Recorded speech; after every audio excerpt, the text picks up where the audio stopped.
On Sunday, she didn't answer us, and neither on Monday.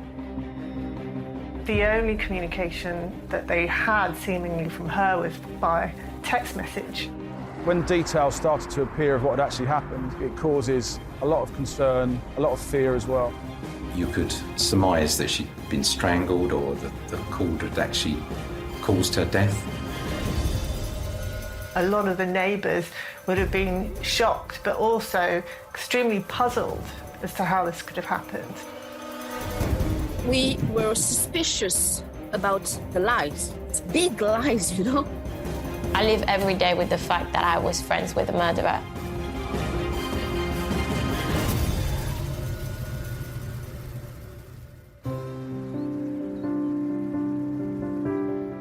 At the edge of London lies the village-like suburb of Kew. Kew is one of the most sought-after areas of London. It's in West London. Kew is an extremely wealthy area. It's within commuting distance of the City of London, and it's wonderful nature beside the river and the Royal Botanic Gardens. It's very leafy, it's a very well-to-do kind of area. It's fairly low crime as well. So it's a nice area for people to live in. There is definitely a villagey feel. We have a very small high street. You will find a lot of independent trades around Kew, which I think that's what people like. There's a lot of artists and TV celebrities, and of course Sir David Attenborough lives there. It's a world-class site.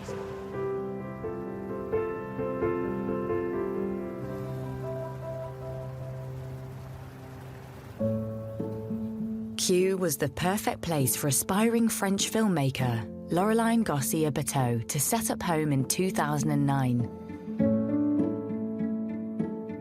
Laureline was my best friend, my close friend. She was like a sister to me. We always be united. We always be in touch. We just developed a friendship, more than a friendship. Our children called her Auntie Lolo, and my daughter has her name. She was family. She was a vivacious, very popular, well-liked young woman who was beautiful on the inside as well as on the outside. She was easy to like and was a very caring and considerate kind of person. The future seemed bright for Laureline, and London was the place to help make her career ambitions come true. She was born in Aix-en-Provence, but she came to London to pursue her dream of becoming a film producer. Laureline had a lot of passion, but she developed a real passion for cinema. She was a passionate people. She was a determined people. She was a hard worker. She started her own production company. She got a Grammy as a production assistant on a movie with Dame Joan Collins. For us, it was nice and amazing, but I know for England was a dream, and it was a dream. Despite a successful career, Laureline was happiest at home with her dogs. Laureline was a dog lover. She loves animals. She had an Instagram of a video every day with her two dogs, Haley, a husky, and Blake, a Rottweiler. Okay, so nice. They sleep on the bed, and we see that on Instagram every day. It's like they're her children for her. And on top of her busy life in the UK, Laureline stayed in regular contact with her family in France. Laureline was very close to her family. Oh yes, she used to call her mom every day, and maybe twice a day, in the morning and the evening. So the family for Laureline is everything. Family and friends, and that was everything. In March 2019, Laureline was due to move out of her flat in Kew into a new place. Something friends and family were eagerly waiting to hear about. On Sunday, she didn't answer us, neither on Monday. and it was already strange. Certainly raised alarm bells the fact that Laureline had not spoken to her best friend and her mum and her family when she would normally speak to her mum every day and speak to her best friend very regularly as well. So the only communication that they had seemingly from her was by text message. But there was something unusual about Laureline's texts. Her friends had received some strange text messages from her that didn't really chime with the kind of person that they knew her to be. For example, her best friend said that she thought it was strange that she said that she was going on a shopping spree in Oxford Street because she knew that she usually shopped online and got all her clothes from online retailers. She'd described how she was looking forward to getting a boob job and liposuction. Certainly not the kind of thing that she would have said. So this kind of thing immediately raised alarms, and they were very, very concerned that she just seemed to be communicating by text message, but nobody had seen her. Confused by Laureline's strange behaviour, her sister-in-law makes her way to the property in Kew. And when she couldn't find her, she alerted the police. Laureline was reported missing on the 6th of March 2019, and that means that a police officer would be dispatched to talk to her about her concerns and take a report. The missing persons inquiry started with questions to her sister-in-law and potentially any friends that could be found to say, have you seen her? Can you tell us when you last saw her? And the concern was raised because her sister-in-law had visited the address and she could hear dogs barking, Laureline's dogs, and no sign of Laureline. Laureline was a lover of dogs, so she would never leave her dogs alone. They were her children, essentially, at the time. And also, because it was now Tuesday, Laureline had failed to turn up for work, so work colleagues were now concerned. So you had a lot of people voicing their concern about where Laureline was, and that made it a concern for the police because this was completely out of character and completely unusual behaviour. Police begin their inquiries by also visiting Laureline's address. In a missing persons inquiry, police will attend an address, the place where a person lives, because within that premises you might find something to indicate where they've gone. It might be a ticket, it might be a receipt, it could be anything. And also you want to make sure that they haven't come to harm behind locked doors. So there would be a natural instinct for officers to get into that premises, and quite often that's by breaking in to check on the welfare of somebody, and that's what they did in this case. The officers went in, searched the premises, and she was not anywhere. But what officers could see inside that address was the boxes all still ready to be packed. It looked as if she was just about to move out. Her belongings were all boxed up, ready, as if she was about to move out of the flat straight away. So it looked like the home had been disrupted in some way. Back at the police station, officers assess the risk of Laureline's disappearance. A missing person is graded low, medium, or high risk, and different things happen at different levels.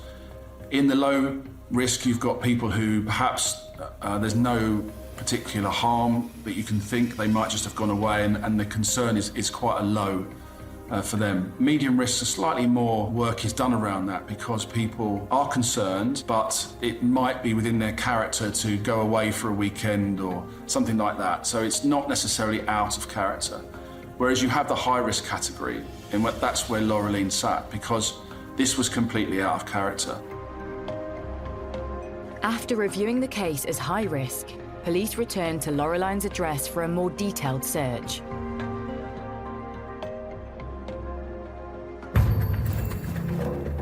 They went out into the garden using torches. And in the garden, they had a look around and they could see various items leaning up against a fence, so a spade, shovel, other items that you would use in general gardening, and a bag of compost as well on the right-hand fence. And one of the officers then turned attention to the flower bed on the left-hand side as you walked into the garden and noticed that it was completely brand new in one section. The CID officer moved the soil back closest to them and identified what they thought was the shape of a foot sticking out in essentially a shallow grave. And just a few more scrapes to see what was there made them believe that what they had found was indeed a body.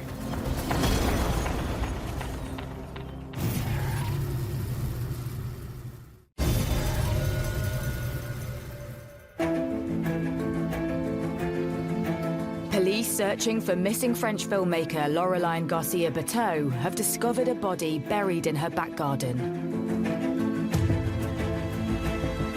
As soon as you find a body in a shallow grave in a premises, it becomes a murder inquiry straight away because that person doesn't put themselves there. And that's when the process of the team start to make their own inquiries, and all the different actions that come out of that initial deployment begin in earnest. With a murder investigation in progress, police secure the scene. You had a lot of this area all cordoned off, a lot of crime scene tents here, because as you bring items out of the garden as well, you need to put them somewhere which is forensically sterile. And so we try to utilise the area out the back of the premises for that reason. So here really behind the house, the alleyway that we used, and trying to set up a forensic retrieval here was quite difficult because the wind was so strong that it was hard. And obviously knowing how detailed you've got to be and how, to avoid any contamination because it is windy, and also you're dealing with an outside scene, it's particularly more complex than you would expect an inner scene to be.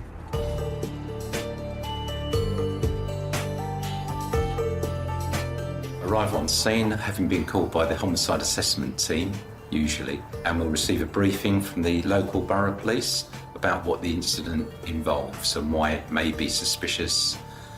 Once we've had a briefing, we'll be wearing protective clothing, mask, overshoes, gloves, scene suit, and entering the scene to look for to see what has occurred. The crime scene manager is in charge of that scene forensically, whether they be physical exhibits that are taken out of a premises or whether they are swabs or fingerprints. They're in charge of running that scene.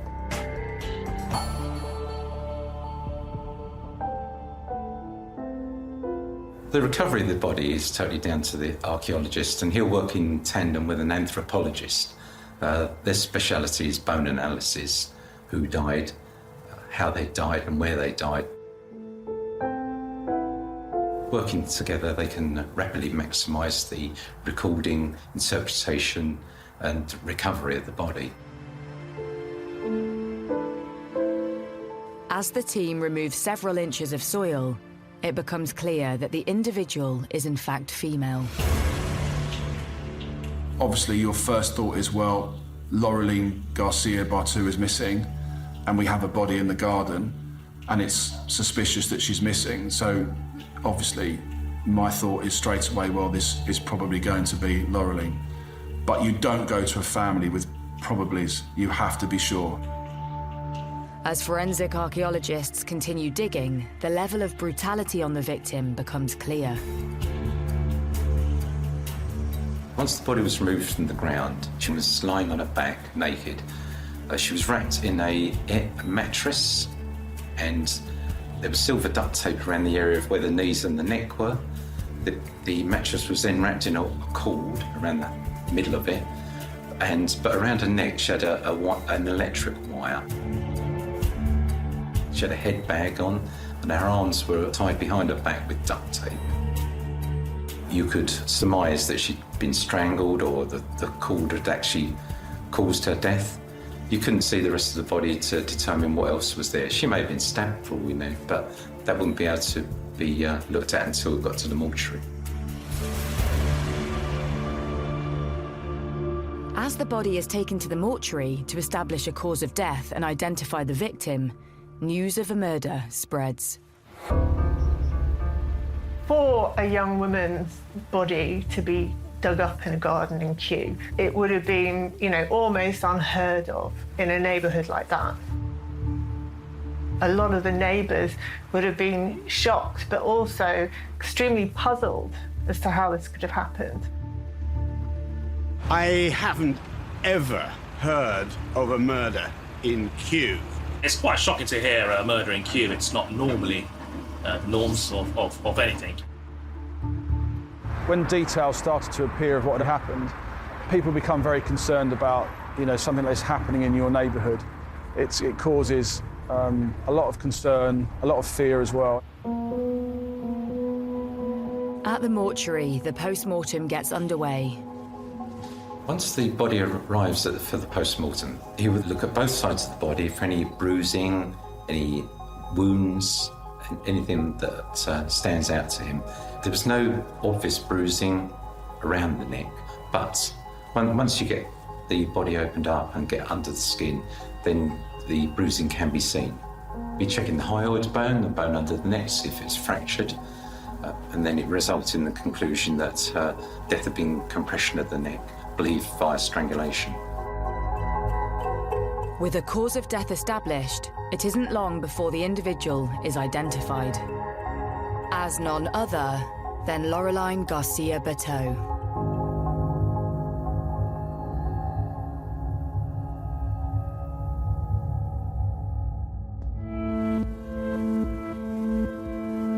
I was in my car alone, and I just remember that it was Laureline's mother I had on phone.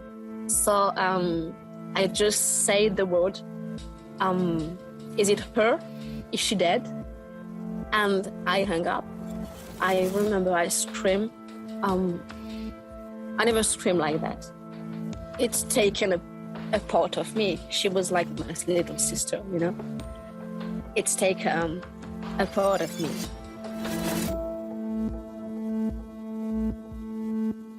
The investigation into Laureline's murder ramps up and initial theories are considered. Could this be a burglary gone wrong? It's a very attractive area for a burglar because there's a lot of assets there. So if someone's forced their way into the address and killed somebody, and then that person has disappeared, we need to identify them as soon as we can. So we'll be looking to make a light source examination, any finger marks that are not seen to the naked eye. Fingerprint examination. We'll be looking for any DNA that we can find, possibly cigarette ends. Things have been moved by the suspect. He may have opened drawers, cupboards, so we'll be looking to examine those, DNA. He may have cut himself somewhere, so he may have drops of blood that he's left behind. But a closer examination begins to cast doubts on a suspected burglary.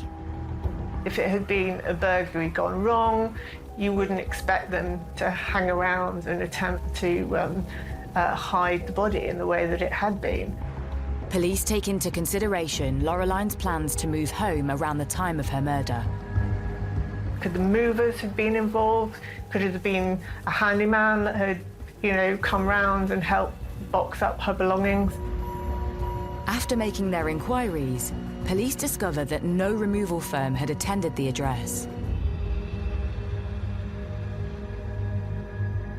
So focus switches to Laureline's personal life. Certainly from her communication with her friends, it was suggested that when she'd last spoken to her sister-in-law, she was looking forward to going on a date with a vet that she'd met. But it was very unclear whether that date had actually taken place or who he was, even. There was very little information given. Who had she been talking to online, on dating apps? Maybe she met somebody else. That was certainly something that could be unravelled through looking into her mobile phone and computer. Police decide to try to look into Laureline's last movements to see if they hold any clues. You look at things like Laureline's finance, so where has she spent money, which indicates that she might have been to a certain place, like a restaurant, which we found out on Friday the 1st, she'd been to a restaurant, and then that venue itself has CCTV. The CCTV shows Laureline dining with a man, with the pair holding hands. And inquiries with those closest to Laureline soon identifies him. Laureline was in an on-off relationship for quite a number of years with a man called Kirill Belarusov. And this relationship had been going on for 8+ years, but had kind of fizzled out a couple of years beforehand, but they still saw each other on and off. And so they were aware that Kirill was in the UK as an Estonian national, in the UK to come and help her move that weekend. Police continue to scour CCTV around the area. Both are later seen on bus CCTV, heading in the direction towards Laureline's home in Kew. It seems Kirill may have been one of the last people to see Laureline alive. But when police try to locate him, they find they are too late. They had discovered that Kirill was actually no longer in the UK. He had flown to Tallinn in Estonia. Belarusov has left the country.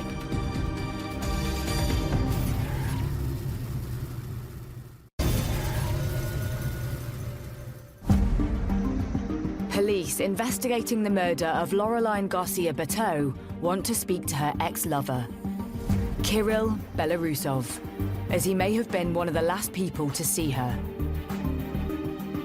But police discover that he has left the country. The CID officers got in contact with Kirill Belarusov via a telephone number they had for him, which was given to them by the family. And they made contact straight away. He behaved like he did. Address. But when asked further about this last encounter with Laureline, he doesn't give clear answers. He was being obstructive, in our opinion. He kept avoiding the question. I wanted him back in the country because I wanted to speak to him face to face, but he kept making excuses why he wasn't coming back, or saying, yes, I'm just going to sort it out, and then nothing would happen. He could do everything he could to come back. He was saying he'd be back on one day, that day would go past, we'd ring him and he'd say, I couldn't make it, I'm going to do another day, and this just kept pushing back and pushing back. And you get to a point where you think, well, that's enough. I know he's trying to avoid him coming back. I think the fact that Belarusov is not keen to help the police in their inquiries, considering that Laureline had been his partner for the best part of 10 years, is extremely suspicious. And the fact that he left the country around the time of her disappearance as well would have raised alarm bells. Kirill Belarusov soon became the #1 suspect in the inquiry. But with Kirill refusing to come back, police need to apply for an extradition order. The police have a fairly complicated process to get someone back from another country. The British police can apply for a European arrest warrant, which is what they did. So they applied to get Belarusov back from Estonia, where he was at the time. But for the Crown Prosecution Service to agree, the police need to prove they have enough of a case against Kirill. When you get a European arrest warrant, as this was, when you bring them back into the country, you have no power to interview them. So you have to do everything without asking them a question, which is very, very difficult because you're not giving, firstly, someone the ability to explain, but also you have to reach that threshold of evidence, which means that as soon as they set foot back in this country, you can charge them straight away with the murder.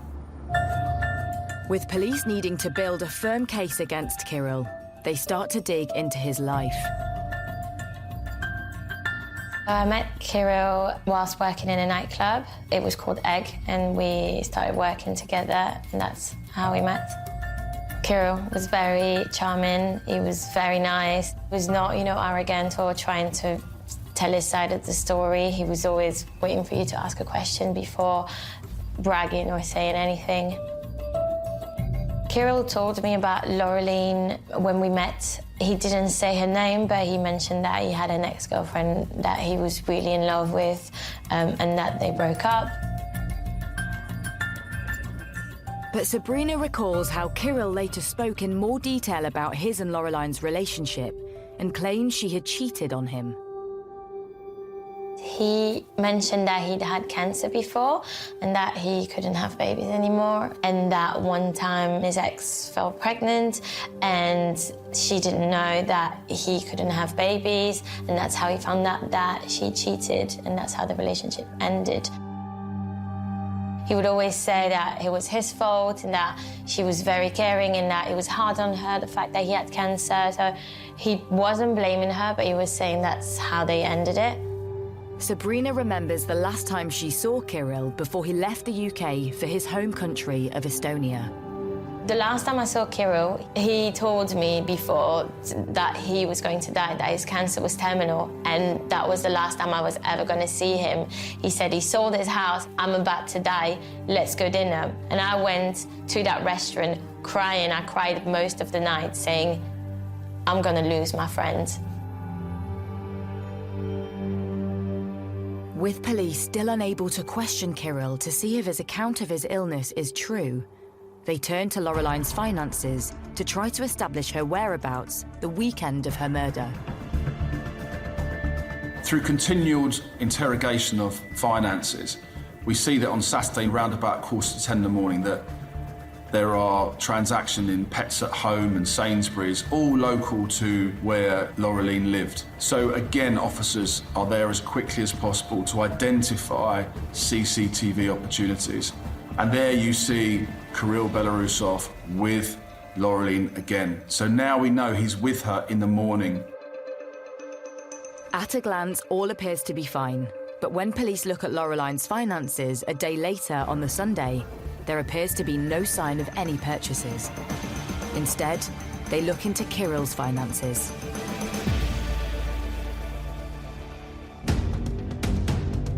So we start to look at transactions that Kirill might have made as well. And what you could see on Sunday the 3rd of March was Kirill had left premises and had gone to a local retail park, similar to where Laureline and he had been the day before. He'd been to Sainsbury's, been to Homebase, and been to convenience stores through that morning, and was purchasing items which were highly suspicious. They were the rubble sacks that matched the rubble sacks that were found on Laureline's body. He had purchased an axe, which we never found, and he had purchased soil, or compost as it was. And you could see the CCTV of him, identifying him clearly as the person purchasing those items. And so you could say straight away then that it's very, very clear what he was up to. That was now that Laureline had been killed and he was thinking of ways to dispose of her body. With Kirill's behaviour raising suspicions, police approached the CPS. We had to go to the Crown Prosecution Service and prove what we had using all of the information we had: CCTV, finance, witness statements, the crime scene itself, the condition of Laureline's body. And that was something which is very, very difficult, but we were able to prove at that point that we had enough evidence to secure an arrest of Kirill Belarusov. And that gives you the ability to get a European arrest warrant and bring them back. He was brought back on the 20th of March and charged with the murder of Laureline. Kirill Belarusov will go to court the following day, to a magistrate's court, where, because it's murder, they send it to the Crown Court, and then he's due to enter a plea some 8 weeks later. And that plea is not guilty. So we knew at that point we are going to trial with him at some stage in 2019. And as the case is prepared for trial, potential witnesses are called in by the police and prosecution. The police called me saying, we want to talk to you about your friend Kirill, and I thought they were calling me to say that he was dead. They told me he's been arrested, he's killed someone. I was in shock. I was like, are you sure that it is the right person? And they said yes. You don't murder, you don't think that you knew a murderer?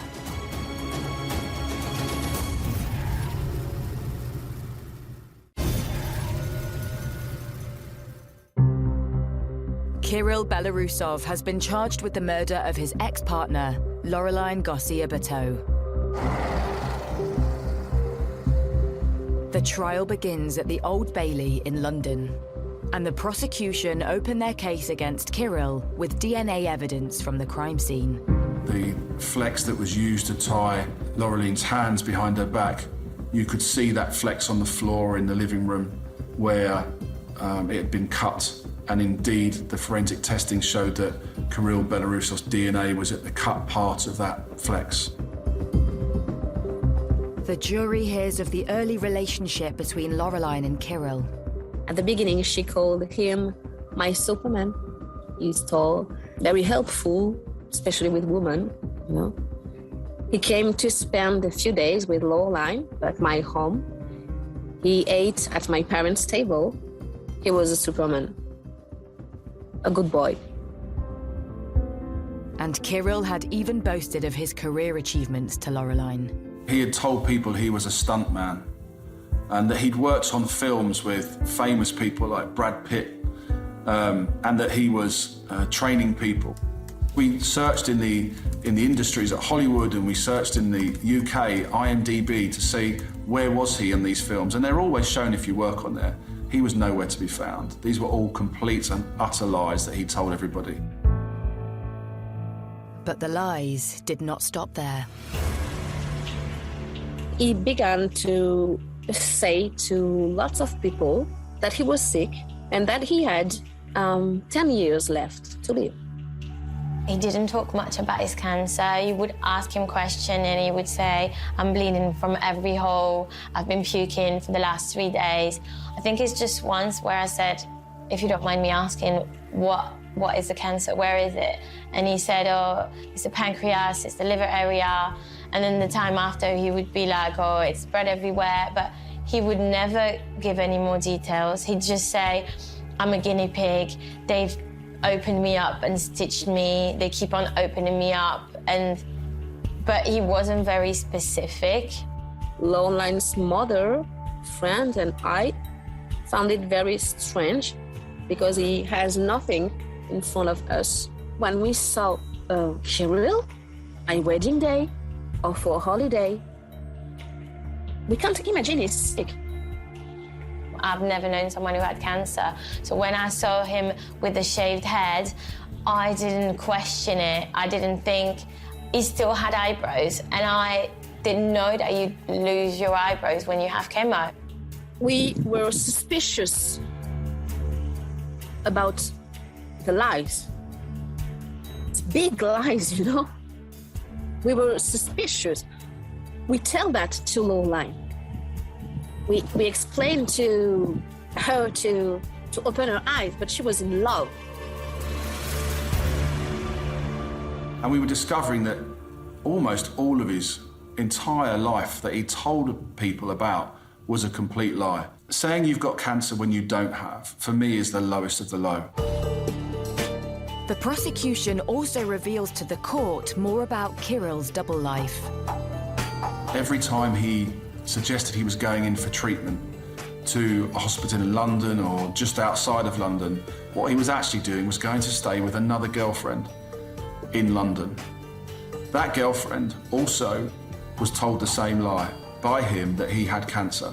So when he was not with her and saying that he was away for a few days, he was going to stay with Laureline. It's only when I sat down in court that I realized that he was texting the three of us at the same time, his girlfriend, Laureline, and me. So it was really like juggling between the three of us. With me, he was supposed to be in Russia having treatment, and then he was actually in London seeing Laureline, talking to Laureline. I felt like a fool. I felt so stupid. It was so shocking. The prosecution described that as Laureline's film career began to take off, Kirill may have looked towards her with envy. He wanted a career in films as well, to a certain extent. He wanted to be a stuntman, but he wasn't, and he couldn't have been because he didn't have the skills to do that. His only skill was lying, whereas she was genuinely talented, and she was very, very hardworking, and she was prepared to earn her place in her chosen career. So I think there probably was an element of jealousy in the relationship. But it's details of a debt owed to Laureline which could point towards a motive for murder. She had given him so much money over the course of their relationship, and we knew you were talking plus £17,000 at least at that point. And that was getting to the point where he had to pay that money back. In November 2018, Laureline had sent a message to Kirill, and this was saying, "You don't realise how much in debt, how much in trouble I am. I can't pay my rent. You need to pay me the money back." And from friends and family, we would always hear stories where he would promise this money. "It's coming, I've got this job, this stuntman job," whatever it might be, which was all lies. So he knew he could never pay that back. That could be one motive. Secondly, she was at that point in her life now where she was ready to move on, away from him. And she was effectively a source of income for him as well. And that was about to dry up. To the court's surprise, Kirill gives evidence. I think the most shocking about the trial was himself. He took the stand and spoke, and it was just, I think it lasted 2 days, and it was 2 days of horror. Every word that was coming out of his mouth was horrible. The way he talked about me, the way he talked about Laureline, the way he saw himself, the arrogance in his voice. I remember sitting down terrified because I had been so close to him and just thinking, that man is a monster. It was traumatizing. I always think about the people over the years that have been in front of you in a trial, and he's probably right up there as the most evil-looking eyes I think I've ever seen. And because behind it you can see that he really doesn't care. You know, his image and what he's portrayed himself as is more important than anything else. And he was really, really unpleasant and arrogant beyond belief during the entire 4-week trial at the Old Bailey. The court hears how in March 2019, Laureline begged Kirill one last time to pay back what was owed to her. But instead, he used this opportunity to kill Laureline. You have the timeline of them going out on the Friday night, which we can see. We have the timeline of them going shopping on Saturday morning. She had booked a removal company ready for Saturday, but she didn't know where she was moving to because Kirill Belarusov had said he has found somewhere for her to move to. She had no money because he owed her a lot of money. She kept asking him, "Where am I going?" And you could see that through telephone contact. "Well, where is this address? I need to tell my removal company where we're going." And so the removal company basically said, "Well, I can't move you to nowhere." So it was all cancelled. Kirill Belarusov comes up with a new lie. He's organised a removal company for her. But the removal company never came. And you get to the point then where Laureline is panicking because she doesn't know where she's going, and she's clearly getting to that point in the evening where, on that Saturday, she's starting to disbelieve what he's saying. And that's when everything goes quiet. It's at this point that Kirill strangled Laureline with a cord. And the following morning, he was seen in local shops purchasing suspicious items. Kirill had been out and bought these items on the Sunday morning, which were used to cover the body of Laureline. After returning to Laureline's home to bury her body, Kirill used her phone to send fake texts to Laureline's friends and family to buy some time. He foolishly used Google Translate to try and reply to the family members in French, and obviously it's not going to sound very credible. It's not going to sound like Laureline, not the words that she would use, and the translation was extremely clunky, so it was immediately quite suspicious. And at the time that those messages were being sent, he was using the Wi-Fi of the address itself. So that puts him inside the address using her phone. Sickeningly looking at pornography at the same time he's sending these messages, knowing full well that in that house is Laureline's body. And that really shows you what kind of person he is. It's very difficult to comprehend a person who has that kind of personality, that very strange and almost psychotic personality. By the time concerned family and friends of Laureline get in touch with Kirill about her disappearance, he's leaving the country for Estonia. I put my phone with video with him. I saw that he was in the airport. So I asked him, "You are in the airport, and your lovely Laureline is missing. Why are you leaving?" He's no explanation, but he leaves.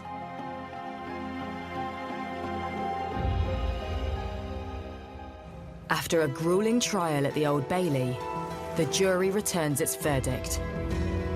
Kirill Belarusov is found guilty of murder and is sentenced to 24 years in prison.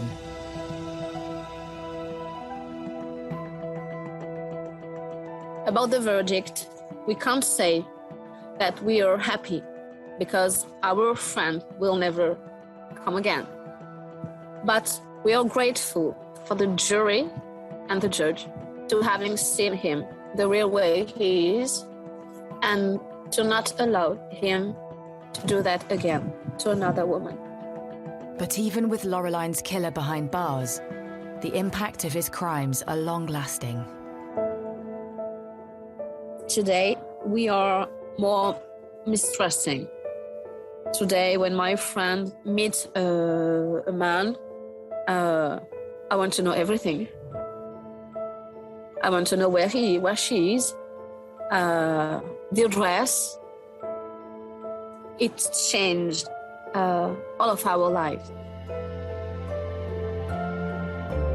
This entire story definitely had an effect on me.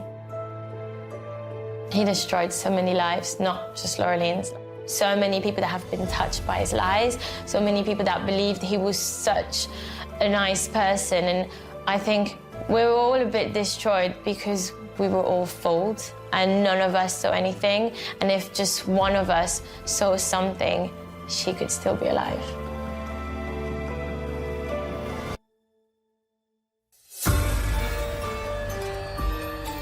When a routine call to a house fire turns into the biggest murder investigation in Welsh history, you know you're in for a chilling ride. New Murder in the Valleys starts Wednesday at 9. A woman in a little English village walking her dog. These were circumstances which people would think were nightmarish. It broke a family. It caused the most horrendous shockwaves to a community. You could sense that a village like this wasn't used to crime of that degree. There was no possibility that he could be tried again for that offence. I think it gave him this powerful energy that he used to terrorise people. His behaviour was vile. This was a historic ruling in terms of double jeopardy. It was legally groundbreaking. It was high stakes. This was the first in the country. He clearly thought he'd effectively got away with it.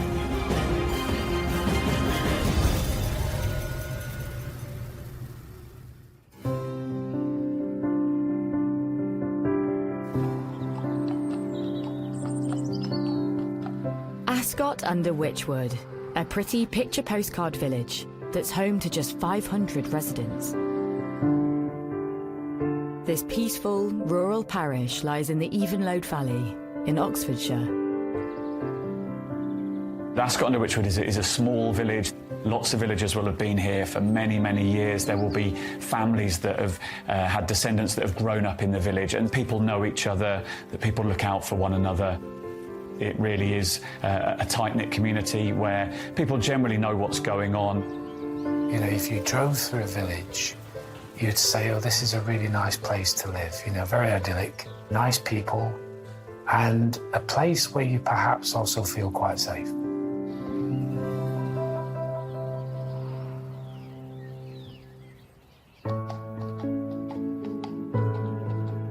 In this idyllic Oxfordshire village lives mum of two, Vicky Thompson. Vicky was an absolutely delightful mum, wife, and, you know, loved her family, great family unit. People that came into contact with her, you know, equally found her delightful. You know, she was a lovely, kind lady.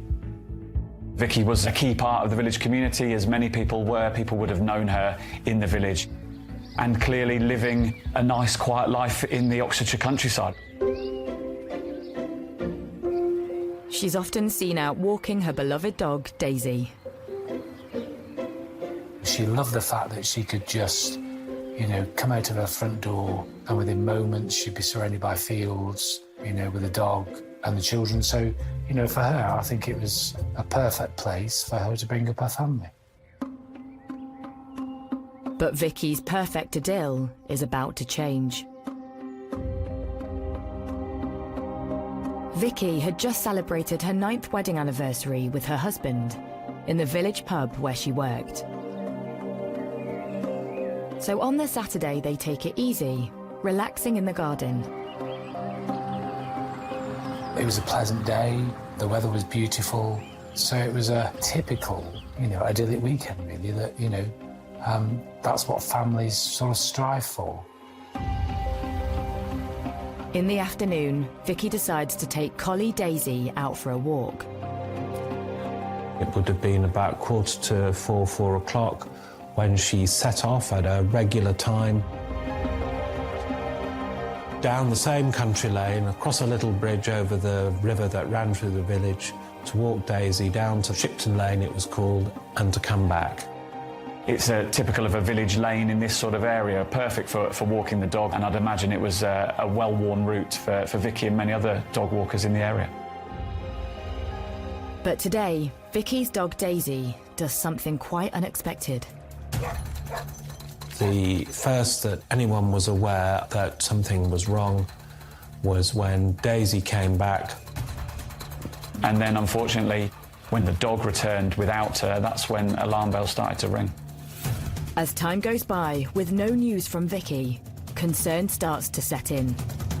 Vicky's husband went out, started looking, spoke to neighbours, spoke to friends, and then, you know, you almost naturally go into a sort of second phase of now starting to do a bit of a search, which is exactly what happened. So it sort of morphed into more of a search and thinking something's not quite right.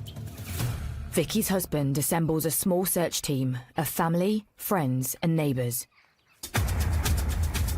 They retrace her steps on her regular walk down Shipton Lane in the desperate hope of finding her.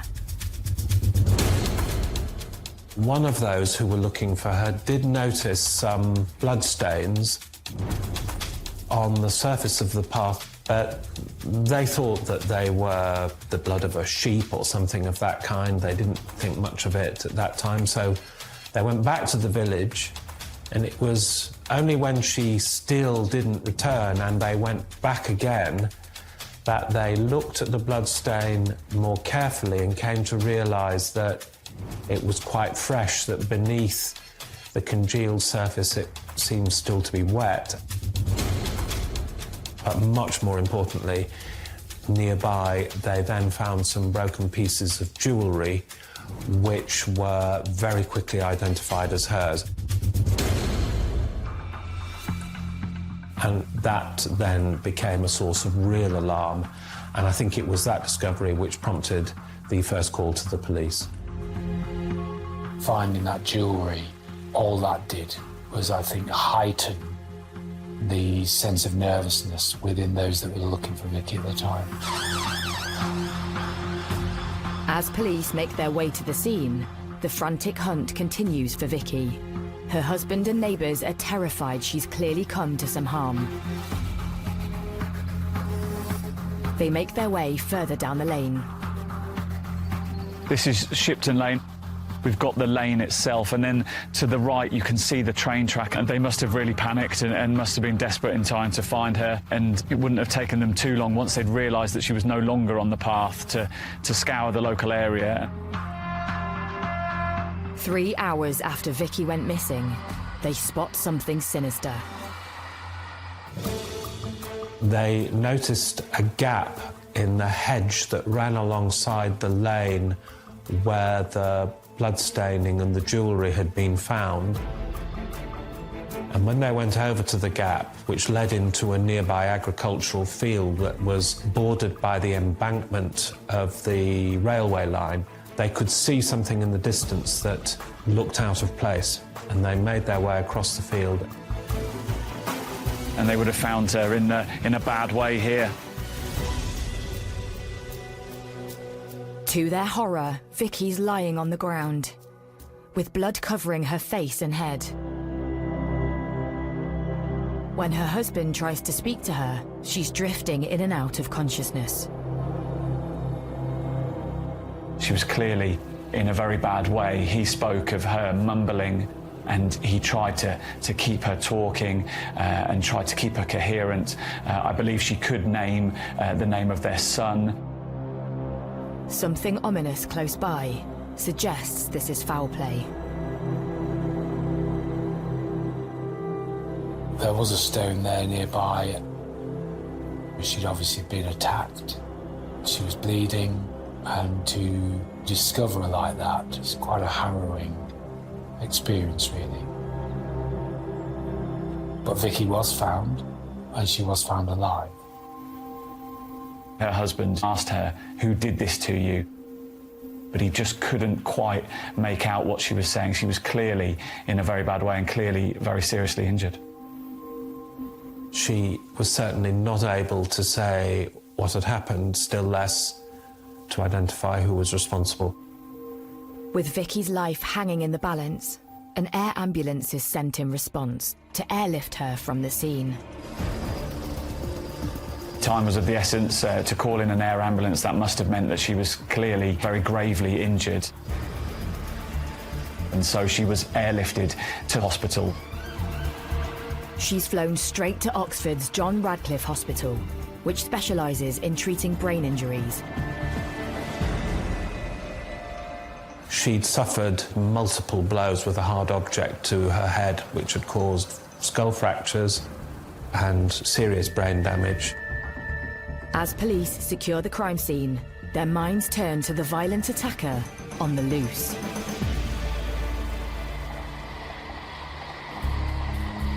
Had Vicky been in a position to talk, there is no doubt that she'd have said exactly who'd attacked her, because of course everyone knew everybody. Sadly, she wasn't able to do that.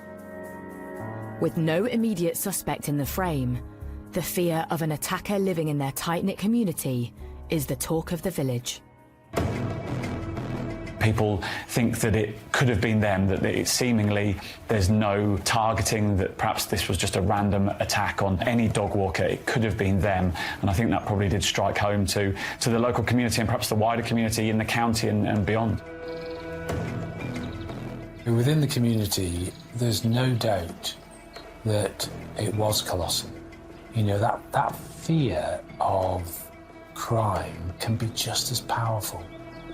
And when you've got a small community that has been completely rocked by what unfolded, there's no doubt that it impacted that community severely.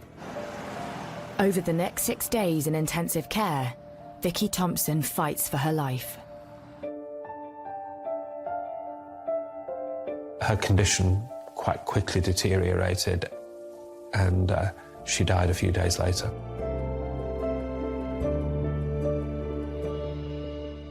And the cause of her death was blunt force head injury. It's the news no one in the quiet village of Ascot under Wychwood wants to hear. Vicky's violent assault has now become murder. As a reporter, I've covered many incidences of dog walkers being attacked, and they strike a chord with people. But when it develops into a murder, then I think it really does chill people locally.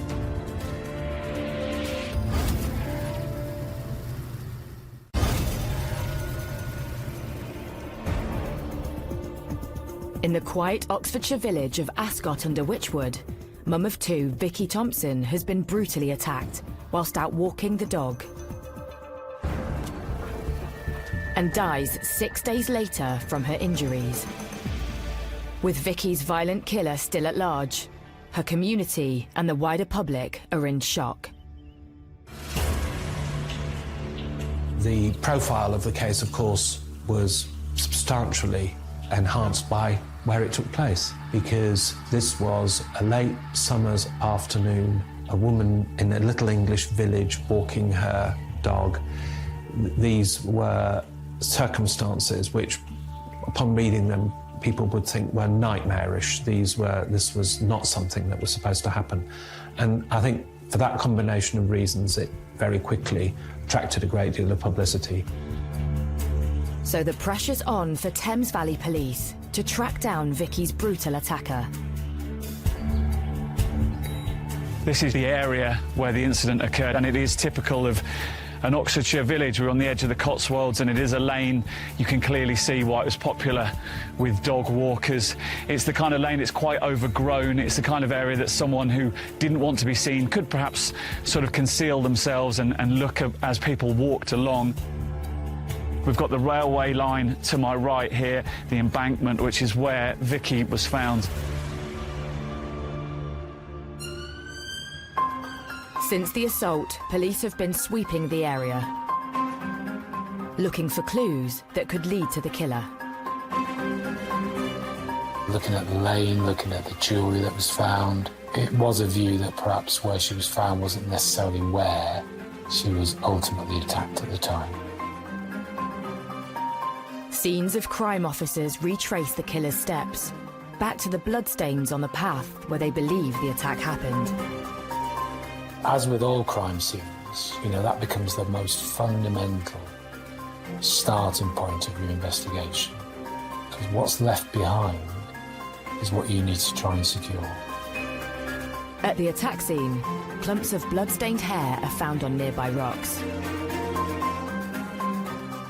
Vicky was clearly struck about the head with a blunt instrument, potentially a rock or a stone, and clearly suffered very serious head injuries. It then appears that she was moved somehow, perhaps dragged over towards the railway line.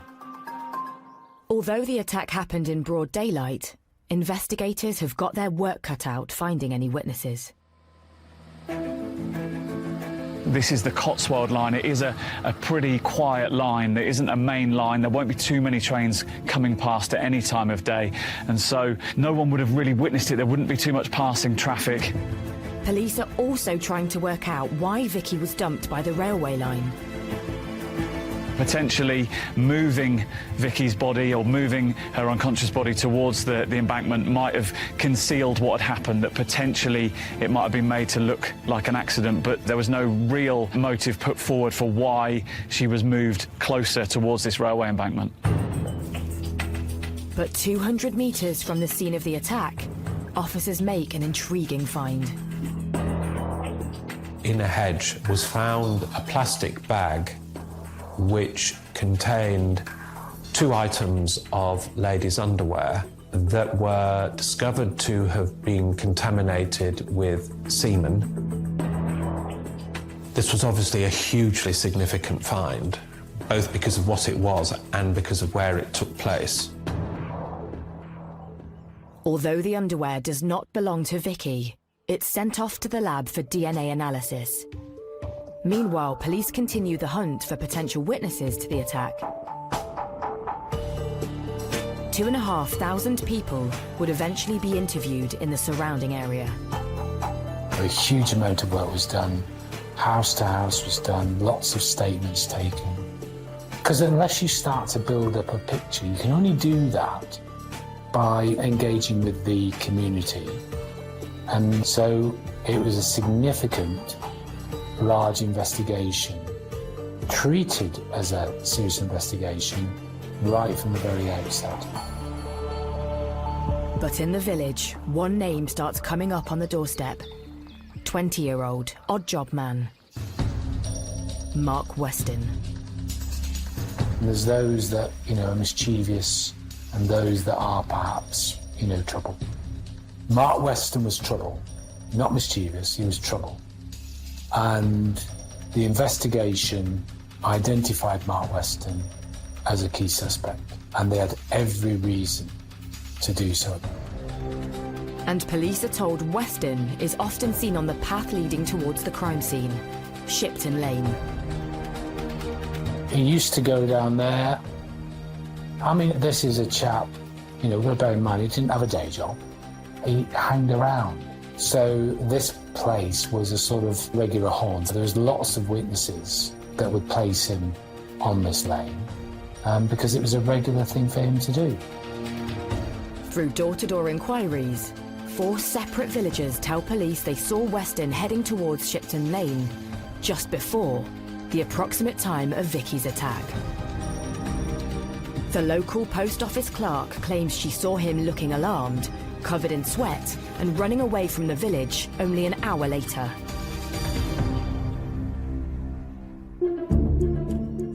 Some witnesses had come forward and said that they'd seen him acting strangely. It became very clear, as a result of, the inquiries that went on, that Weston became a suspect.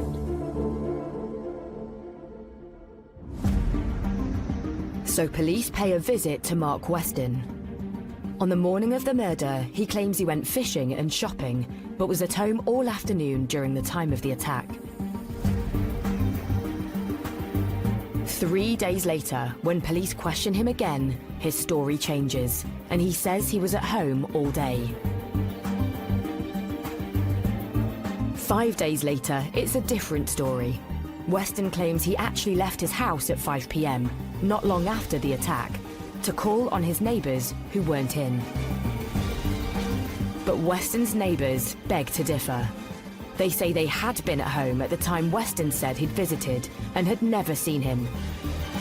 For police, something doesn't stack up. There are conflicting reports about where he was. All this sort of stuff was coming in that conflicted with what Mark was saying. It would be right to look at him very carefully. But looking very carefully is one thing. Having the evidence to support an arrest is another. But when scenes of crime officers search his garden 4 weeks after the murder, they find the charred remains of a sweatshirt or jacket that he's attempted to burn.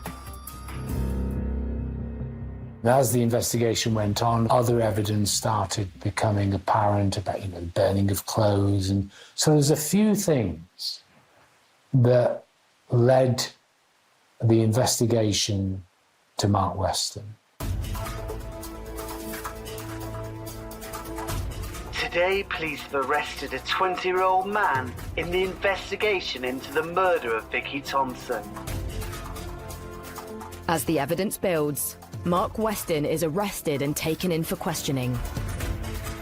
He maintains his story, that he was at home at the time of Vicky's attack.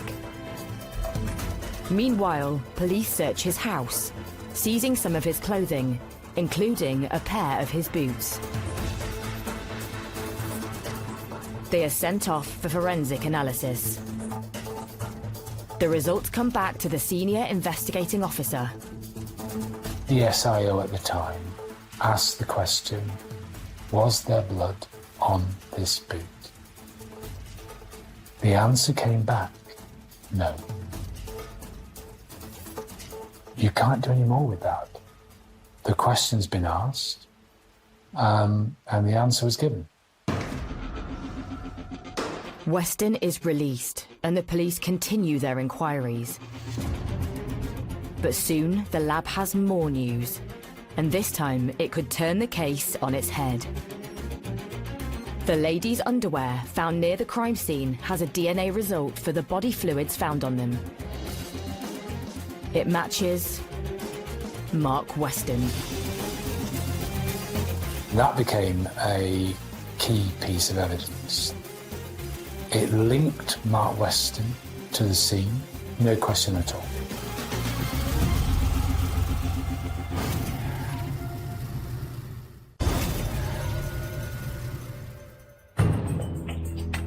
In Ascot-under-Wychwood, Oxfordshire, police have a prime suspect for the murder of mother of two, Vicky Thompson. DNA linked to Mark Weston is found in a bag of ladies' underwear close to the attack scene. With this new key evidence, police now believe they've established a motive.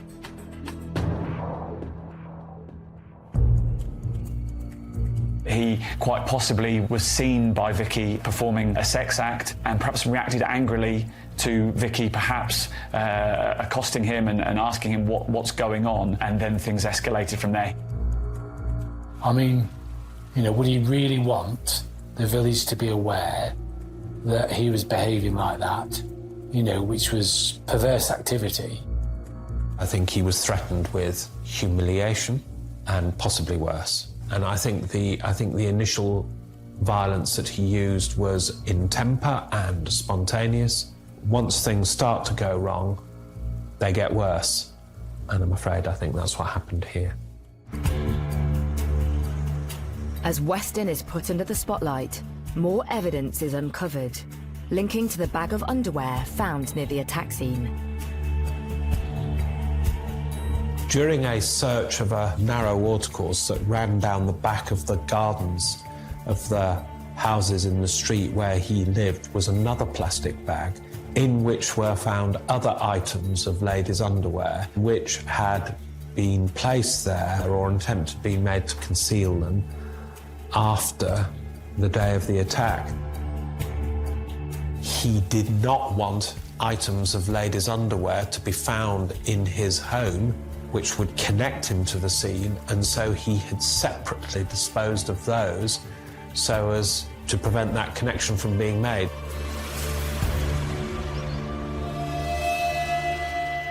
Although none of this underwear belonged to murder victim Vicky, police can now see Weston's trying to hide a sordid secret. It was the underwear of women who lived in the village, and it had been taken from their washing lines, and he was using it for a sexual purpose. His reputation in the village from that day onwards would have been destroyed. I think there would have been an element of ridicule in it for him, and it might well be that he just couldn't bear the thought of that. It seemed from the evidence that Mark Weston perhaps had a troubling relationship with women and perhaps fixated on some women locally. We will never know. Today, a 20-year-old man has been charged with the murder of Vicky Thompson. 6 months after Vicky Thompson's brutal killing, Mark Weston is charged with her murder. Then, in November that same year, he finally faces trial at Oxford Crown Court. But before the case barely gets underway, the prosecution's dealt a serious blow. I think the police and perhaps the Thompson family felt very aggrieved that the judge presiding over the trial ruled inadmissible some key evidence, and that was our bag found with 2 pieces of underwear containing DNA from Weston very near the scene. That was ruled inadmissible. The jury couldn't know about that. With little other evidence proving Weston's inappropriate sexual behaviour, the judge believes this one piece of proof could unfairly sway the case. The judge felt it just wasn't fair for Weston that he would get a fair trial if that was admitted. And I've got no doubt having that judge make that direction would have been hard to be accepted. But the law is there to protect everybody, whether you're a victim or an offender, to make sure, from an offender's perspective, that you get a fair trial. But police have now lost their vital evidence linking Weston to the crime scene. And so a key bit of evidence, a key bit of fact-finding from the police was ruled out at a stroke. It is unfortunate that that wasn't admitted as evidence. It would have been crucial. It would have significantly helped the Crown's case. As the trial continues, the prosecution case never recovers. There have always been discrepancies and inconsistencies in the accounts which he gave at the time about his movements, but none of that was sufficient to prove an opportunity for him to have been where she was in order for him to have carried out the attack. And in the absence of a piece of evidence which could clearly establish that, it was always going to be difficult. Following a trial lasting 14 days, the jury retires to consider the case. To the court's surprise, they return in just 50 minutes. The verdict? Mark Weston is not guilty. It's a body blow for the police and Vicky's family. An acquittal in 50 minutes or so is fairly rare in my experience, and so clearly the jury in that original trial just didn't feel there was the evidence there to convict Mark Weston. An acquittal so quickly after retirement was interpreted as a declaration of innocence, a statement by the jury not merely that it hadn't been proved that it was him, but that it very definitely wasn't him. It is very disappointing when a jury does come back and return a verdict of not guilty, when you know and you strongly believe that that person is guilty. The case was thrown out very quickly, and so the police and Thompson's family and friends clearly walked away from the Crown Court that day very disappointed indeed. They made their decision at the time that had to be accepted. Mark Weston even appears on local news to boast about his acquittal. Cleared of murder, Mark Weston is this morning back with his family. Well, I've done nothing wrong, but they still kept saying it was me, though it wasn't. But now they've come to realise they had the wrong person.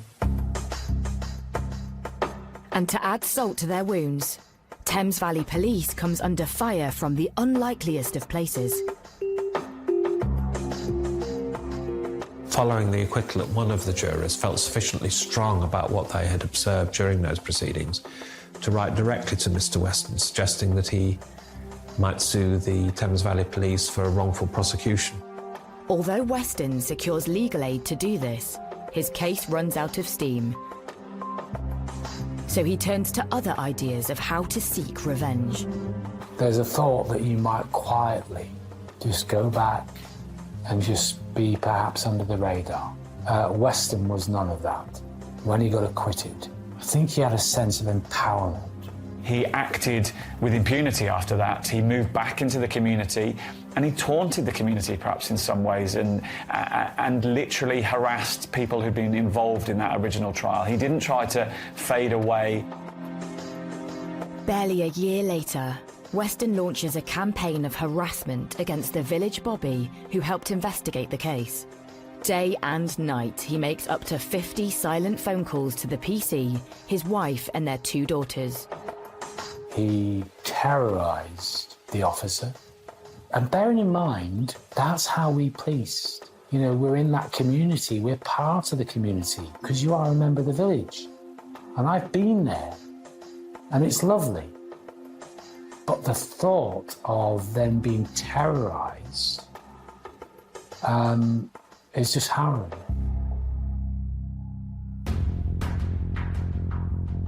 After police put video surveillance on the village phone box and record Weston's phone calls, he's convicted for harassment.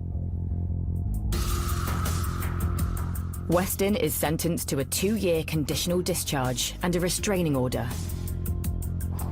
So next, Weston moves on to another villager who also provided evidence in his murder case.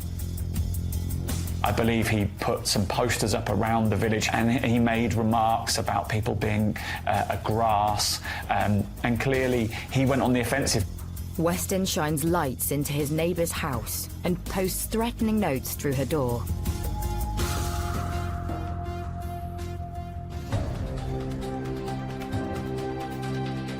Mark Weston is convicted of harassment once again.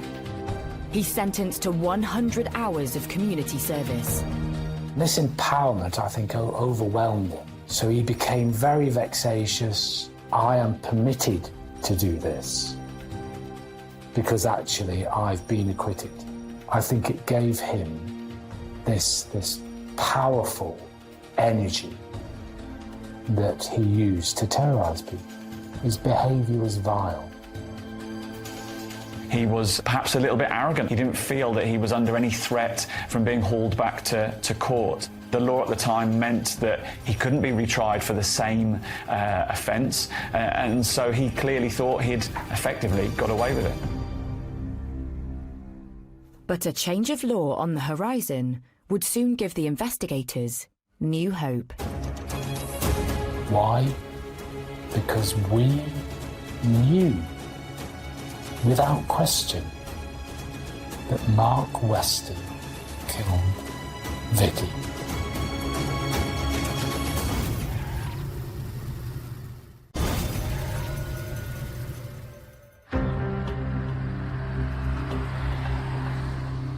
Ascot under Wychwood, Oxfordshire. In spite of proof linking Mark Weston to the murder of villager Vicky Thompson, he's acquitted in court.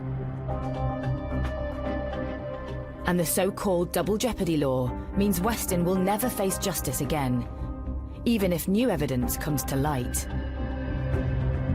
It was a horrific attack, and her family must have been deeply troubled by no one having been convicted of her murder. But in 2003, there's fresh hope. Parliament passed an act which abolished the common law rule of double jeopardy, permitting, in limited circumstances, the prosecution for a second time of the same individual for the same offence. 2 years later, on the 10th anniversary of Vicky's tragic murder, Thames Valley Police's cold case review team reopens the investigation, with then Detective Superintendent Barry Halliday leading the unit. That was typically one of the cases that was immediately identified as needing to be reviewed. That didn't mean it was easy for prosecutors to bring another case. It was, in fact, there was a very high bar for the prosecution to succeed. They'd also need compelling, fresh, new evidence. They knew that a murderer had walked free after that initial trial, and they just needed that one piece of evidence to get him, to nail him, to get their man. The light bulb moment for investigators comes from another high-profile case that hit the headlines 5 years earlier. The murder of Peckham schoolboy, Damilola Taylor. The senior police officer was attending a lecture on how, upon the first investigation of the death of that little boy, highly incriminating bloodstains had not been detected upon items of clothing being examined by scientists during the investigation, and how difficult it is sometimes to find them. So detectives try and hunt down any of Weston's belongings that weren't returned to him following the first investigation. They're in luck.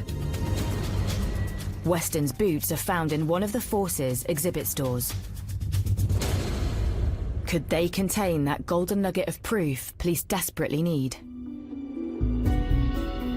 There was no harm in sending those boots back in.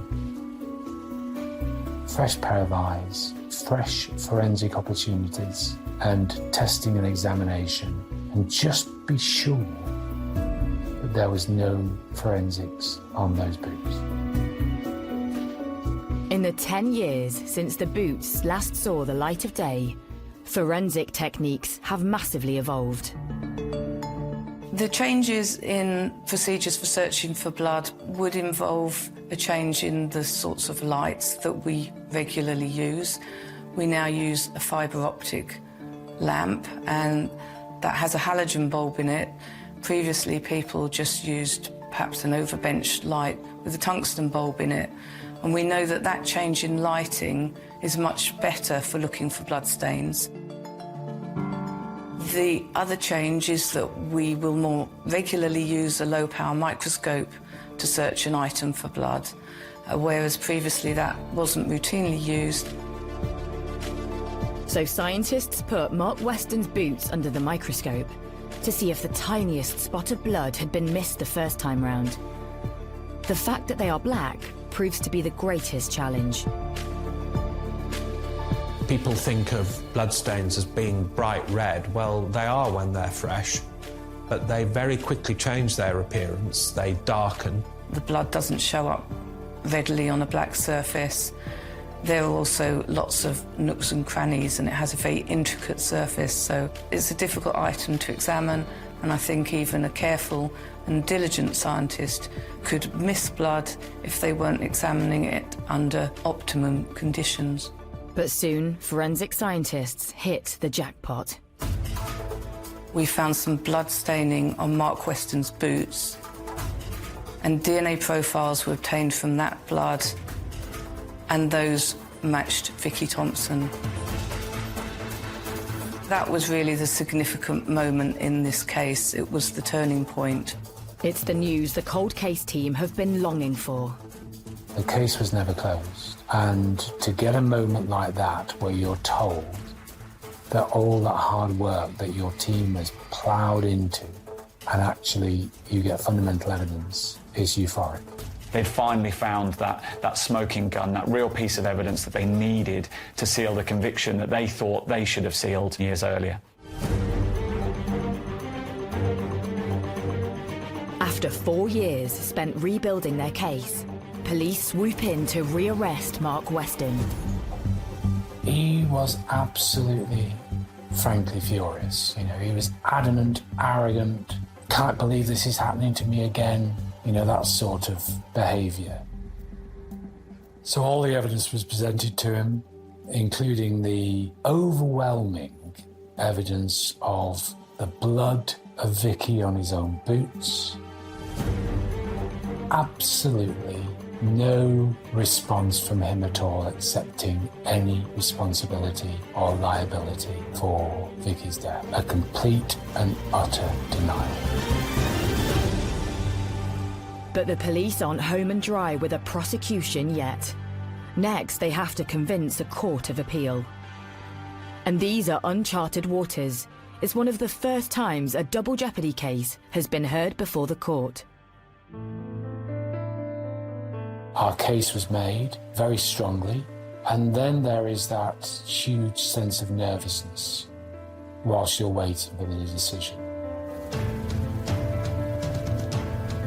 After weeks of waiting, the Court of Appeal had overturned the acquittal. This was a historic ruling in terms of double jeopardy and introducing new scientific evidence. 5 months later, Weston finally hears the murder case against him for a second time. There was a real sense that Thames Valley Police had been given a second chance here, and so there was a sense of tension that the police were gambling in a sense, that this was their final throw of the dice. It was high stakes. The tension was immense, and Weston continued to be as arrogant as ever. But this time, the discovery of underwear near the crime scene linked to Weston is allowed to be heard in court. It's clear even he can't explain away the overwhelming evidence against him. There wasn't going to be much anybody could do about the fact that her blood was found on his boots. The scientific evidence this time round was simply unanswerable. Perhaps he knew that his time was finally up, and that last piece of evidence was crucial, and he couldn't fight this any longer. But Weston's fate is once again in the hands of the jury as they retire to consider their verdict. The trial was absolutely extremely intense. That wait was probably the most sensitive, nervous time I've ever experienced. The jury delivers their verdict. Mark Weston is finally found guilty of Vicky Thompson's murder. 15 years after her death, the judge jails him for a minimum of 13 years. This arrogant man, this man who'd sort of taunted those who tried to bring him to justice, was finally behind bars. It's a relief to the husband who comforted his dying wife after Weston's vicious attack. It doesn't bring back his wife, and nothing can, of course, but it was the verdict they wanted. It was big, it was significant, but let's not lose sight of the real fact here.